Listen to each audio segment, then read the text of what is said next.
Ici le Dr Paul Simard, psychologue, et bienvenue dans le Psychoctober de 2023. Donc, le Psychoctober est une série de vidéos que j'ai lancées en 2017 qui visait à faire une capsule par jour de psychologie à tous les jours du mois d'octobre.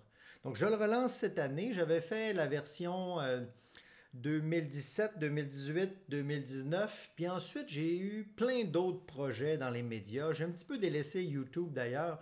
Donc, ce que je vais faire cette année, je vais tenter de me relancer dans le défi et on verra comment ça se passe.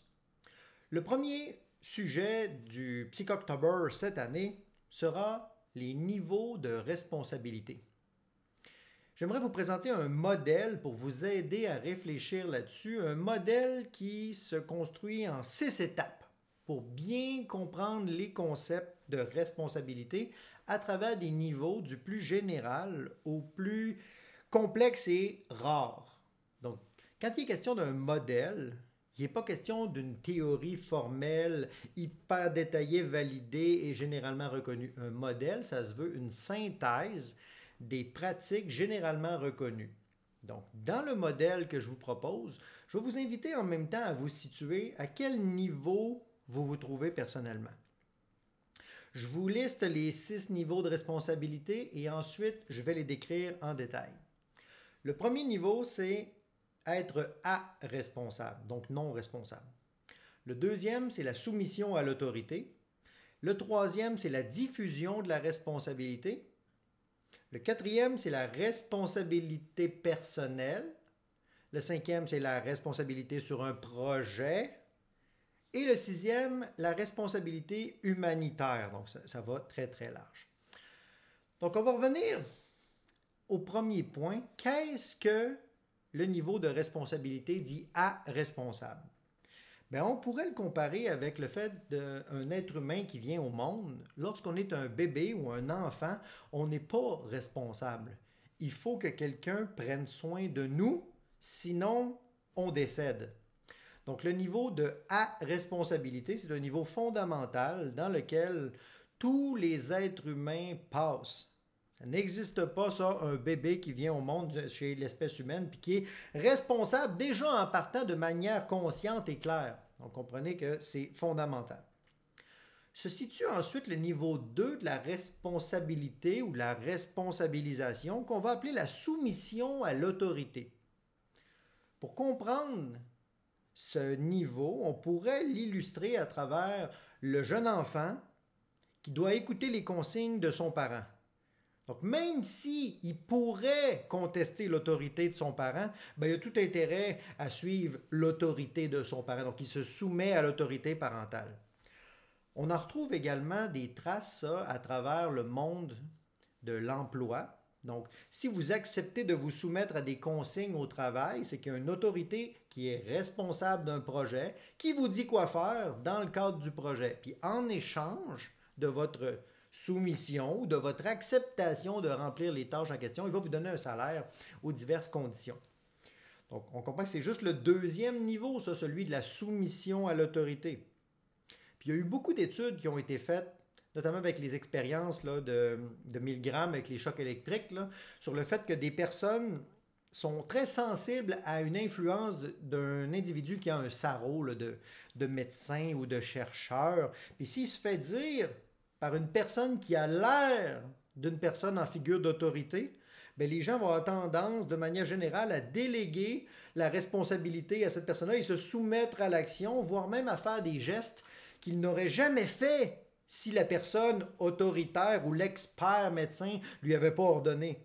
Donc, c'est un mécanisme dans l'être humain qui est très sensible, qui est très influençable. La soumission à l'autorité, vous pouvez faire des recherches là-dessus sur le web, il y a beaucoup de détails. On pourrait se dire que, OK, c'est juste le niveau 2. Là. C'est après le fait de ne pas être responsable, on peut développer la soumission à l'autorité. Donc, on peut décider, mais on préfère pas, ou la conséquence semble trop grande si je m'affirme. Ou ça déclenche un réflexe à l'intérieur de l'être humain, un réflexe de soumission à l'autorité. Puis là, il y a des gens qui vont poursuivre leur développement affectif, puis qui vont aller au niveau 3. Le niveau 3, c'est la diffusion de la responsabilité. Pour comprendre ce concept-là, il faut utiliser le concept de travail d'équipe. Vous savez, quand on est dans une équipe et qu'on se coordonne tout le monde ensemble à peu près, là, tout le monde sait à peu près quel est le mandat de l'un les autres. Puis si ça se coordonne bien puis qu'il y a un bon lien de confiance dans l'équipe, ben, on n'a pas besoin de dire avec précision, toi lève ton crayon à ce moment-là, puis toi dépose la feuille à ce moment-là. Non, il y a une diffusion de la responsabilité, il y a un travail d'équipe, tout le monde se coordonne approximativement. Donc, si on veut élever le niveau de prise de responsabilisation, pas juste être dans une soumission de l'autorité de dis-moi quoi faire, je vais le faire, mais moi je décide de rien. La diffusion de la responsabilité, c'est un partage ensemble de cette responsabilité-là. Par contre, c'est juste le niveau 3 de la responsabilisation dans le modèle que je vous propose. Donc, ça veut dire qu'il est imparfait. Qu'est-ce qui est imparfait dans le modèle, dans cette étape-là, on va dire, de la diffusion de la responsabilité?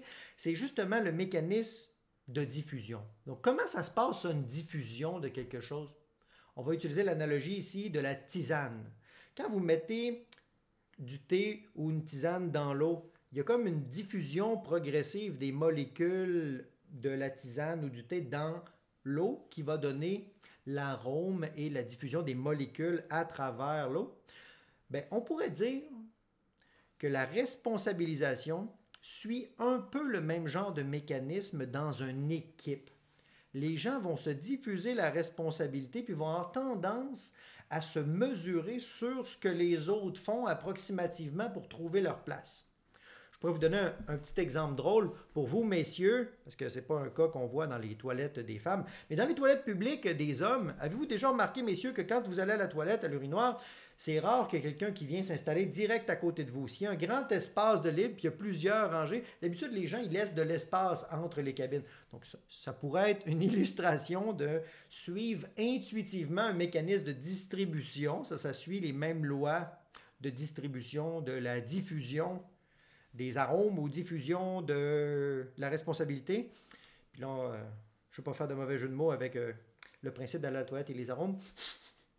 Mais ça a bien été étudié sur les mécanismes de diffusion de la responsabilité à travers les mouvements de foule, et notamment avec la fonction d'imitation. C'est très, très, très puissant, ça. Le fait de voir quelqu'un faire quelque chose qui est suivi par un complice, qui est suivi par des adoptants initiaux rapides, ben, va créer une espèce de mouvement de foule. C'est la contagion sociale, la fonction d'imitation. On fait tout un petit peu comme si on comptait les uns sur les autres. On n'a pas vraiment eu de 1, 2, 3 go d'une personne en autorité, mais on diffuse ensemble cette responsabilité-là. Comme vous avez vu, c'est seulement le niveau 3. Ça suit encore des réflexes sur la fonction d'imitation automatique. Donc, on est encore une fois dans les mécanismes ici d'attachement qui se font automatiques sans que l'être humain ait vraiment un grand pouvoir décisionnel. Et c'est là que je veux vous amener avec le niveau suivant de responsabilisation, le niveau 4, que j'appelle la responsabilité personnelle. La responsabilité personnelle, c'est très intuitif au début. C'est que plutôt que de se diffuser à travers les autres, on va commencer à porter un regard ici à l'intérieur de nous pour forger son opinion un peu plus cohérente sur soi. On va dire, bon, mais moi je pense que ce qui serait correct, ce serait que je décide de prendre soin de moi pour la suite des choses. Mais cette décision-là de responsabilité sur soi-même, c'est forcément biaisé par toutes sortes de mécanismes psychologiques qu'on appelle les biais cognitifs, notamment le biais de confirmation. Donc, mettons, je vais être d'accord avec mes propres opinions. L'effet d'engagement, de cohérence, donc une espèce de pression intérieure. Si je l'ai dit, ben dans le fond, je vais le faire parce que je ne veux pas mal paraître si je ne le fais pas alors que je l'ai dit. Donc, il y a plein de biais cognitifs qui influencent la prise de responsabilité personnelle. C'est ce qu'on pourrait également appeler les heuristiques.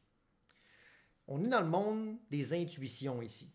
Mais on commence là, à faire un petit niveau de prise de responsabilisation personnelle.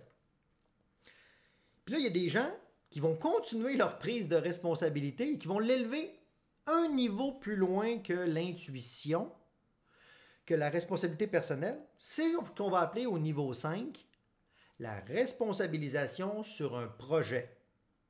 C'est comme si Au niveau 5 de la responsabilité, on devient un expert dans un champ de pratique.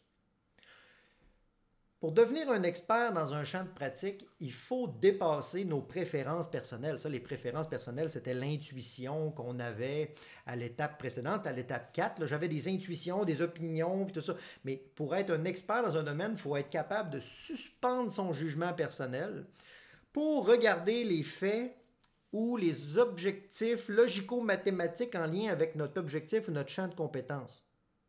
Je vais vous donner un exemple. Moi, présentement, quand je suis en train de vous partager mes connaissances sur le web, bien, on pourrait dire que j'essaye de tendre vers une expertise sur un projet. Mon projet, c'est rendre la psychologie accessible. Fait que de cette manière-là, il faut que je vous partage du contenu relié à la psychologie professionnelle qui peut parfois aller à l'encontre de mes préférences personnelles parce que mes préférences personnelles, je le sais qu'ils sont biaisées. Oui, mais moi, au niveau 4, j'aimais ça. Moi, c'était ces préférences-là. Puis on pourrait dire que quand j'élabore le modèle que je vous présente aujourd'hui, je suis dans le niveau 4, là, c'est ma responsabilité personnelle, j'essaye de mieux comprendre les choses. Mais là, je l'arrime avec le savoir généralement reconnu, les bonnes pratiques, j'ai nuancé mes propos, qu'il s'agit d'un modèle et non pas d'une théorie formelle généralement. OK, fait que là, dans le fond, j'essaie de m'élever au niveau 5, une prise de responsabilité sur un projet. Hey, c'est du trouble, là. C'est du trouble. Parce que là, il faut que je mette mes préférences de côté puis que je force mon esprit à aller vers la pensée logico-mathématique. C'est difficile, ça, de mettre de côté ses intuitions. Parce que la majorité des gens ils vont dire ben, mon intuition ne peut pas me mentir. Je le sens dans moi que c'est vrai. Ben, c'est justement ça le biais de confirmation. C'est une erreur de raisonnement qui est associée avec des mécanismes de survie. Donc, même au niveau 4 là, de la responsabilité personnelle, on est encore dans des réflexes cognitifs à ce moment-ci, mais des réflexes quand même. Les réflexes, c'est associé à la survie. Mais à partir du niveau 5, la prise de responsabilité sur une expertise, sur un projet qui exige la pensée logico-mathématique, ben là, il faut être capable de suspendre son opinion personnelle. C'est laborieux, c'est laborieux. Ça coûte tellement cher en énergie. Puis pour comprendre cette méthodologie-là, il faut comme plier son esprit d'une manière que peut-être il ne plierait pas. Puis ça, c'est ma manière de dire, notamment, qu'est-ce qu'on apprend à l'université? Pourquoi on apprend autant de connaissances à l'université? Ben, c'est pour peut-être forger notre esprit à comprendre une modalité d'information que normalement notre esprit s'arrêterait peut-être au niveau de la responsabilisation précédente. Comme par exemple, se soumettre à l'autorité du professeur. Ben, je vais dire ce que le professeur veut à l'examen. Ce n'est pas important si je comprends. Ce serait un exemple de soumission à l'autorité. Diffusion de la responsabilité, ben, ce serait peut-être un travail d'équipe dans lequel on va essayer de s'entendre tout le monde sur l'atteinte d'un objectif. Responsabilité personnelle, ben, je me crée un plan d'études pour atteindre mon objectif, qui est associé avec quoi? Une expertise, développer un projet. Ah ben là, dans le fond, il ne faut pas que je me fie juste à si j'aime mon cours ou pas. Il faut que je me dise, c'est-tu important, ce cours-là? Donc c'est ça un exemple de niveau 5, de la responsabilisation sur un projet, devenir expert dans un domaine. C'est très proche de attribuer de la valeur à un projet. J'ai été distrait par le petit son. Donc, ça m'a vraiment distrait. Donnez-moi un instant. C'est que je suis en live présentement en même temps sur TikTok ici. On fait des innovations ensemble. On va essayer à travers le mois, tous les jours, d'essayer d'optimiser le processus. Puis là, je vous ai dit qu'il y avait un 6e niveau. Quel est-il? C'est un... Oh, attendez un instant. Je vois qu'il y a une personne qui voulait se faire retirer. Donc, le 6e niveau de responsabilisation, c'est la responsabilisation humanitaire. Donc, la responsabilisation humanitaire, c'est pas seulement prendre une responsabilité sur soi, pas seulement prendre une responsabilité sur un projet, mais prendre la responsabilité sur un truc tellement grand qu'on voudrait aider l'ensemble de l'humanité. C'est quasiment garanti qu'on échoue, mais pas grave, on va le faire pareil. Oh! As-tu des meilleurs exemples pour illustrer ça? Bien, on pourrait dire un exemple de responsabilisation humanitaire, ça serait de décider de dire, moi je veux éliminer la faim dans le monde. Même s'il y a des bonnes chances que j'y arrive pas, pas grave, je m'essaye quand même. De manière générale, on pourrait aussi reconnaître un niveau ou des concepts associés à la responsabilisation humanitaire. Quand on regarde des trucs comme les prix Nobel de la paix, je ne suis pas en train de vous dire que c'est une garantie que prix Nobel de la paix, c'est une responsabilité humanitaire. Mais ça tend, les principes sous-jacents de l'attribution du prix tendent à aller vers ça. Si je vous ai dit que le niveau 1, être responsable, c'était l'état fondamental dans lequel un être humain se positionne lorsqu'il vient au monde, bien, vous comprenez que plus qu'on monte les étapes, plus que ça devient un effort de responsabilisation et ça devient de plus en plus rare, à mon avis. À mon avis, parce que ça demande de l'énergie à construire de plus en plus. Fait qu'il ne faudrait pas penser que tout le monde a besoin de se rendre au niveau 6. Il ne faudrait pas non plus penser que c'est une distribution homogène, puisque de toute façon, comme je vous ai dit, ce n'est pas des données qui ont été validées, c'est un modèle que je vous propose de réflexion générale sur différents strates, on va dire, de responsabilisation. J'aime bien dire également que il y a comme un effet positif à prendre les responsabilités, à se charger d'un paquet de troubles, on va dire, parce qu'être responsable, à partir du niveau 4, là, ça commence à être un paquet de troubles, être responsable de sa propre vie, même si c'est intuitif et imparfait. Ça permet peut-être de guérir les pièges de l'étape 1. Tu sais, quand on était responsable, ben c'est comme si à l'étape 4, la responsabilité personnelle, c'est comme si on devient la personne qui va être responsable de la suite de notre vie. C'est imparfait, mais je prends la responsabilité. Ce n'est plus les autres qui vont l'être. Quand on monte au niveau 5, qu'on devient responsable d'un projet, d'un champ d'expertise, ben c'est comme si ça venait guérir les enjeux reliés avec la soumission à l'autorité. Parce que si vous avez intégré à l'intérieur de vous le fait que, hey, c'est du trouble me gérer, c'est du trouble gérer un projet d'autres personnes, pas grave, je le prends pareil, cette responsabilisation-là, pour construire un grand projet, ben, ça résout peut-être l'enjeu de, ben, donnez-moi des privilèges, puis je vais faire ce que vous voulez. Donc, c'est pour ça que je pense que niveau 4 guérit niveau 1, niveau 5 guérit niveau 2. Et il en va de même pour la responsabilisation humanitaire. Selon moi, ça guérit la diffusion de la responsabilité. Mais c'est une opinion professionnelle que j'ai développée à travers plusieurs réflexions, plusieurs manières de concevoir la responsabilisation. Ça reste un modèle imparfait, mais je crois que ça pourra vous inspirer sur l'attribution de vous. Vous, là, où est-ce que vous vous placez dans ces niveaux de responsabilisation-là? Moi, je crois qu'en général, les gens sont prisonniers quelque part entre l'étape 2 et l'étape 3. Je crois que la majorité des gens adultes sont pris entre 2 et 3. Ça veut dire entre la soumission à l'autorité, dites-moi quoi faire, et la diffusion de la responsabilité. On s'entend ensemble. Le couple, c'est un bon exemple de diffusion de la responsabilité. Ils créent une prise de responsabilité ensemble. Mais ils ne se coordonnent pas de manière exacte en tout, en disant touche ici, toi touche là. Normalement, il y a une prise de responsabilité commune dans le couple. Donc, si je pense que la majorité des gens se situent entre la soumission à l'autorité et la diffusion de la autorité, c'est que ça se situe dans un monde, on va dire, qui est associé avec l'expression de notre potentiel humain sur le pilote automatique. Puis c'est très fort, ça, hein, le fonctionnement automatique, la répétition routinière. On est très déterminés, les êtres humains, par nos liens d'attachement, nos relations affectives. Ben, nos modalités affectives de comment on se sent sont vraiment déterminées fortement par les relations interpersonnelles qu'on entretient. C'est pour ça que quand on parle de diffusion de la responsabilité ou de soumission à l'autorité, on est dans l'univers du monde de l'attachement, du monde affectif, de l'appréhension des choses, des non-dits implicites, de l'imitation sans le nommer fortement, puis on copie des stratégies même sans le savoir. Ça commence à être plus rare, les gens qui vont s'affranchir de ça en montant l'étape 4, qui est une prise de responsabilité sur sa vie personnelle. Devenir la personne responsable de soi. Moi, j'aime bien appeler ça être psycho-entrepreneur. Entreprendre sa propre vie. C'est là qu'on devient un peu comme une espèce de héros de sa propre histoire, en guillemets.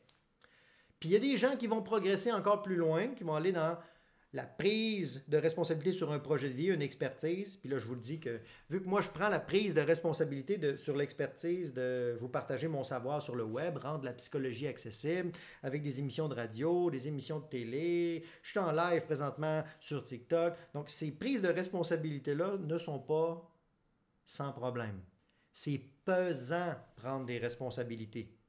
Pas grave, moi je le fais quand même parce que ça me correspond. Moi je veux réaliser une mission de vie. Donc probablement que je stagne entre 4 et 5 le niveau de responsabilisation. Puis il y a sûrement d'autres choses dans lesquelles je suis moins bon, que je régresse à des stades précédents.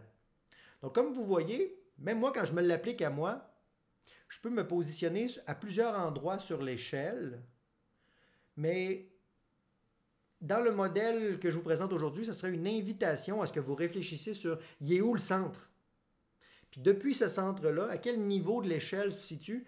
Bien, peut-être que vous avez quelques jeux pour monter lorsque vous poussez vos efforts, puis peut-être aussi que vous régressez lorsque vous êtes stressé, fatigué, pressé, malade, surpris, choqué, que vous êtes déclenché dans une blessure du passé. Ça, c'est des mécanismes qui nous font régresser à l'intérieur de nous dans nos ressources adaptatives.